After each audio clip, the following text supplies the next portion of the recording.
everyone! As the year comes to an end, something subtle but very real begins to shift inside many of us. Not because we decide to change, not because we make a plan, but because the rhythm of the world itself slows down. Social activity decreases, schedules pause. The emotional tone of society becomes quieter and more reflective. And in that collective quiet, our inner world finally has space to speak. Today, we'll explore what your mind and nervous system naturally let go of at the turn of the year, how collective attention shapes individual experience, and why the most powerful reset is not something you force, but something you allow.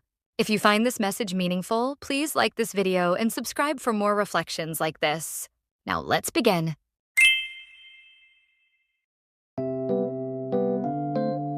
We are taught to think of the end of the year as a finish line, a moment to evaluate, judge, and label the past 12 months as a success or a failure. But psychologically, the end of the year functions very differently. It is not an ending. It is a threshold, a point where one internal rhythm dissolves and another quietly begins. The nervous system is deeply sensitive to environmental rhythm, light, temperature, social pacing, and collective behavior. As days become shorter and activity slows, the body naturally turns inward. This is not weakness. It is biological wisdom. In older cultures, winter was understood as a sacred time for rest, reflection, and inner reorganization. Modern society replaced that with productivity and deadlines, but the nervous system never changed.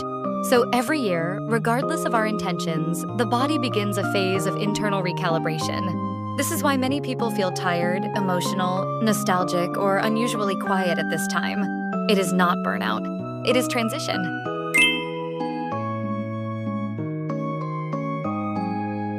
Human consciousness does not exist in isolation. We are constantly influenced by the emotional field of the people around us. At the end of the year, millions of people simultaneously begin to review their lives, reconnect with family, remember losses, and release old expectations. The collective emotional tone shifts inward. Even if you personally had a good year, you may still feel heavier. Even if nothing dramatic happened, you may feel reflective. This is not random. It is resonance. Collective attention pulls individual attention inward.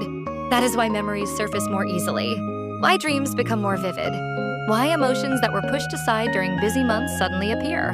The system is finally quiet enough to hear them, and what arises is not what is wrong, but what is ready to be released.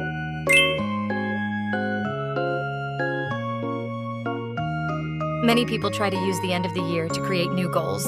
But neurologically, the system works in the opposite order. First, it releases. Then it rebuilds. The unconscious cannot move forward while it is still holding emotional weight from the past. So before new intentions can form, old attachments soften. Not necessarily attachments to people or events, but attachments to meanings.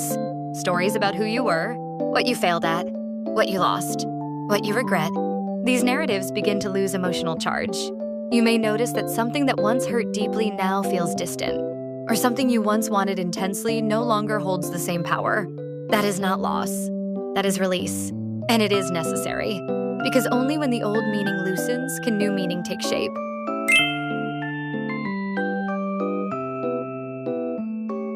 This internal reset is subtle. It rarely feels dramatic. It often feels like low energy, like lack of motivation, like a desire to sleep more, like a desire to be alone. These are not signs of failure or laziness. They are signs that the nervous system is reorganizing. Neural pathways are being pruned. Emotional associations are being weakened. Attention is being recalibrated. You are not losing momentum. You are changing direction internally. And that change happens in stillness, not in force.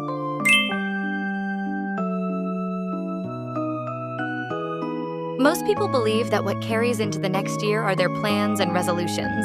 But what actually carries forward is your emotional baseline, your sense of safety or threat, your relationship to yourself, your ability to rest, your tolerance for uncertainty. These shape your next year far more than any goal you consciously set. And these are exactly what shift at the end of the year. This is why the end of the year matters so deeply. Not because of what you decide, but because of what you release.